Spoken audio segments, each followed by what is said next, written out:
teens are turning to a drug called Delta-8 THC. It's also known as diet weed.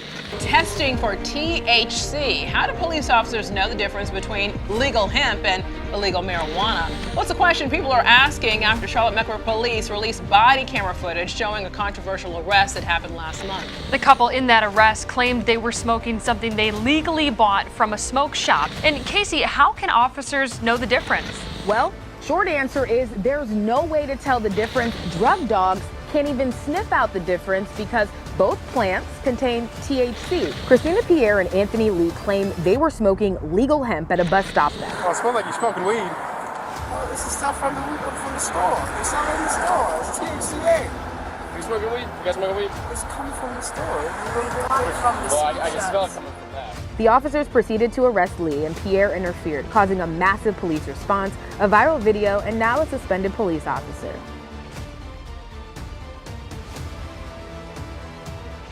So, despite the fact that THC-A is legal across the US thanks to the hemp bill, more commonly known as the farm bill, a lot of people are still finding themselves in trouble when it comes to this plant. Also, we've been seeing a trend where a lot of lawmakers are actually cracking down on this market, claiming that it's causing harm, it's unregulated, and it's going to cause a lot of public health issues. Now, ever since the Farm Bill was signed into law, a lot of people have been claiming that this THC-A is in fact a loophole and allows people to just straight up sell stuff that they shouldn't be selling. But first, we need to understand how exactly is this a loophole? How do we get here in the first place? So let's have a look at the Dales report because they break this down in a pretty straightforward manner. As cannabis becomes more widely accepted and studied across the U.S., we find ourselves in an era of rapid research advancement. Among these advancements, researchers have discovered a captivating compound, blurring the lines of legality. THC-A, or tetrahydrocannabinolic acid, stands as the unassuming yet crucial precursor to THC, the component known for its psychoactive properties.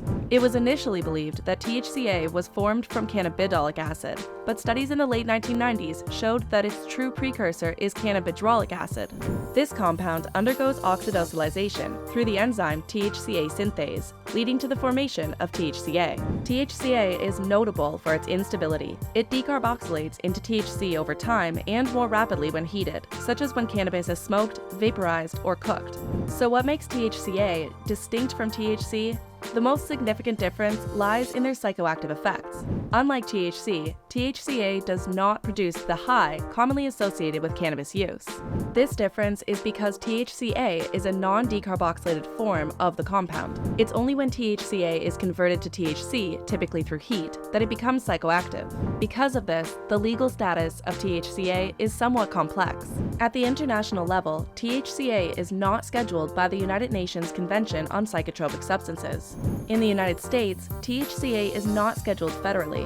However, due to its close relation to THC and the potential for THC-A to convert into THC, it could be considered an analog of THC. This means that possession or sales of THC-A could potentially be prosecuted under the Federal Analog Act. As for its medical and therapeutic potential, there is growing interest in exploring THC-A for various treatments. Researchers are continually investigating the compound structure and behavior, with the recent discovery of the intermolecular hydrogen bond pattern in THC-A providing insights that could address stability issues and open new avenues for medical use. As cannabis research continues across the U.S., THC-A emerges as a significant subject of interest. This compound, once overshadowed by its psychoactive counterpart THC, is now recognized for its unique properties and complex legal status. So one thing that we can see for sure is that it's not regulated, it's not scheduled, and to that end, it is becoming a really popular market. Now, just a quick reminder, guys, if you're getting value from this video, please do like, share, and subscribe to the channel. And if you want to support us further, cop some merch or join the ICANN VIP Bean Club. But you guys can see the little bit of confusion when it comes into the fact that you burn it, it becomes THC, and when you don't burn it, it remains THC-A. And right there, I think that that's the loophole. Now, there are a lot of people in the community who actually enjoy THC-A and use it quite often. And there are a lot of other people who just aren't really fans of it. But check this clip out because it'll sort of explain how it relates to some of the other compounds that you may be familiar with. A little something out there that is taking over the United States right now. It's called THC-A. And it's gotten already off the rip just a bad reputation because of everything that's come before it, right? But if this is the one thing that you can take away from this video, right, you can click off in 30 seconds. This is the one thing that you have to know about this shit, right? Everything, all of these other cannabinoids that came before that we were getting pushed on, like Delta-8 and Delta-10 and THC-V and O and THC-P, all of those other ones were, for the most part, man-made. Maybe sometimes they naturally occurred in the cannabis plant, but for the most part it was manipulated hemp packs and manipulated CBD packs and just a bunch of manipulated shit so that it could be sold in stores, right? Kind of played with a little bit, tampered with, scientifically modified, if you will. And it kind of produced the same effects. Some people loved it, and it slowly started getting banned everywhere. And then recently, I want to say in the past year, maybe, let's say the past year, THC-A has hit the scene. And immediately right off the bat, if you're a smart individual, you're like, well, those other stuff weren't the best thing ever, so this one might not be the best thing ever either, which is, you know, that's not the worst assumption ever. But the big thing is, THC-A, unlike being a product loophole, is just a testing loophole. It's not a modified product. At least for the most part, it's not. And that's where it gets into like a little bit of like muddy, hazy waters and everything. Clearly, it's a lot of muddy, hazy waters when it comes to THC-A, especially if you're burning it, consuming it, and converting it to straight up THC. You can definitely find yourself in trouble. And to that end, there have been situations where people have been consuming THC-A, which they bought legally, and next thing they know, police run upon them and they're getting put in handcuffs. And that's exactly what happened right here. And Casey, how can officers know the difference? Well, short answer is there's no way to tell the difference, at least by looking at it. Drug dogs can't even sniff out the difference because both plants contain THC. And that's why CMPD officers brought samples to this crime lab behind me to test to find out exactly what they were. But experts say the type of test that chemists performed here delivered flawed results. Christina Pierre and Anthony Lee claim they were smoking legal hemp at a bus stop on West Arrowwood in November when police approached them. Oh, it smells like you're smoking weed. Oh, this is stuff from the store. They sell it in the store. It's THC-A. You smoking weed? You guys smoking weed? It's coming from the store. I can smell it coming from that. The officers proceeded to arrest Lee, and Pierre interfered, causing a massive police response, a viral video, and now a suspended police officer. The substance that they were in possession of was certainly illegal marijuana. It was at a level much higher than anything you'll get in buying hemp or anything with THC at a store that sells it legally. Lab results from CMPD's crime lab show the substances tested positive for marijuana THC. But hemp lawyer Rod Kite says the lab used a gas chromatography test, creating flawed results. What the lab did that tested this particular sample is it actually created illegal marijuana from legal hemp. In other words, it created the very compound that it was looking for. And in creating that, it then determined that this was illegal marijuana, even though it was only illegal marijuana because the test created it. Kite says the high-performance liquid chromatography test can detect legal hemp from illegal marijuana, but it's fairly new, more costly, and most departments are not using it. However, now that hemp is legal, the test has to be different because now legal forms of cannabis, what we call hemp under the law, can contain THC. And so it's important that the test properly measure the amount of THC in a sample to determine whether or not it's legal. When it comes to handling legal hemp flowers like what you see here, Chief Jennings says officers assume anything that smells like weed is weed until proven otherwise. If we don't want officers to address misdemeanor marijuana use, then make it legal. Now, from what we've seen in some of the episodes that we've covered so far across different states, there are people who are mislabeling, just straight up calling something THC-A when they know it's not. But there's also a lot of confusion when it comes to the understanding of what exactly THC-A is, how it converts to THC, and whether it's in fact legal or not. Now, despite all that confusion, there's still a lot of potential when it comes to this particular topic. In fact, when it comes to the hemp versus marijuana debate, there's an innovator capitalizing on what Forbes deems to be the $28 billion loophole. So let's have a look at that, because that's a lot of money. In 2018, the federal government legalized hemp and all of its derivatives, isomers, and extracts through the Agricultural Improvement Act. This law has created a hemp products industry that rivals the legal marijuana market. In 2022, hemp sales hit $28 billion, while cannabis sales were $26 billion. Since hemp and marijuana are different varietals of the same plant, Cannabis sativa L, they contain the same compounds, and hemp can be used to make products of similar potencies as those found in state-regulated marijuana dispensaries around the country. Companies like 3CHE use hemp-derived CBD, a non-psychoactive cannabinoid, and convert it into THC, the compound in cannabis known for getting consumers stoned, and infuse it into edibles and vapes. So long as each product is made from hemp, defined as cannabis that contains 0.3% of delta-9 THC or less, the products are technically legal at the federal level. 3CHE is a cannabinoid research and development lab. We're also a product manufacturer and a product distributor.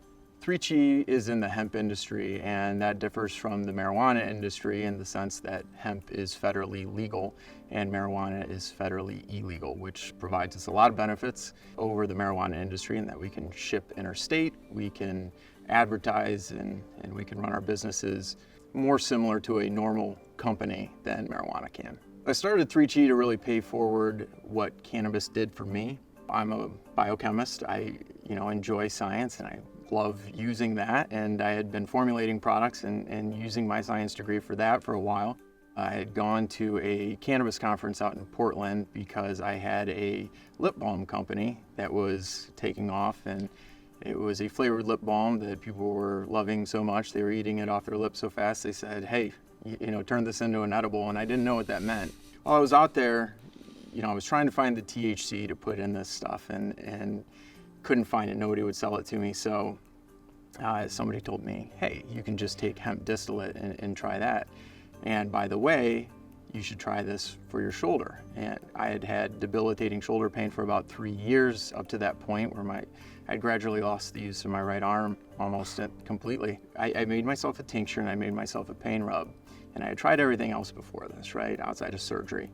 And within a week of using it, I had to use my right arm back. So you guys can see from that, not only is there potential when it comes to profits, but there's also potential when it comes to a lot of health benefits. Tinctures, rubs, salves, all these things can really help a lot of people when it comes to pain management. And what's also pretty interesting is that the difference between the hemp industry and the marijuana industry, it's actually pretty significant. On one hand, when it comes to the hemp, you can do a lot of marketing, you can ship interstate, heck, you may be even able to get support from banks. Whereas in the marijuana industry, there's no advertising, no cross-state shipping, and you're definitely going to get pushback from banks. They don't want to support you at all. So this loophole is definitely a really interesting one, but the distinguishing between the hemp and the marijuana plant is also pretty interesting. Now, we all know the Farm Bill had done a lot when it comes to home growers, THC-A, and that type of market, but let's dig in and have a look at some of the other benefits that came with that Farm Bill. Just days ago, the president signed the 2018 Farm Bill, a massive piece of legislation that legalizes industrial hemp. Not everyone in the cannabis industry appreciates the ingenuity of entrepreneurs like Jernay. And marijuana lobbyists, many politicians, law enforcement, and state-licensed weed companies describe the federal legality of hemp-derived cannabinoids as an unintended loophole. In late March, 21 state attorneys general, including Indiana's Todd Rokita, whom 3CHE is suing over his opinion that THC chemically derived from hemp is illegal, sent a letter to members of Congress asking them to remove the protections of hemp-derived cannabinoids from the Farm Bill the next time it is reauthorized. And you guys can see this was literally a few months ago, 2024. The 2018 Farm Bill is what opened up this entire industry. It allowed for hemp to be sold and hemp-derived products to be sold federally across state lines and without concern for the Controlled Substances Act. These products are legal in Indiana, and so we've worked with the government for the last 4 or 5 years. We've had politicians out to our facility and walked them through and been very open with the state in terms of what we do and why it's not something to fear. At the end of the day, a lot of people are still controlled by that reefer madness propaganda that they grew up with, and it's especially strong in a state like Indiana. What we've been trying to get passed in Indiana for the last 4 years is a bill that puts regulations and guardrails on this industry. We've been trying to get it to a point where it's 21 and up everywhere you go, and just make it safer for people. We wanted testing. We want flower to be available again.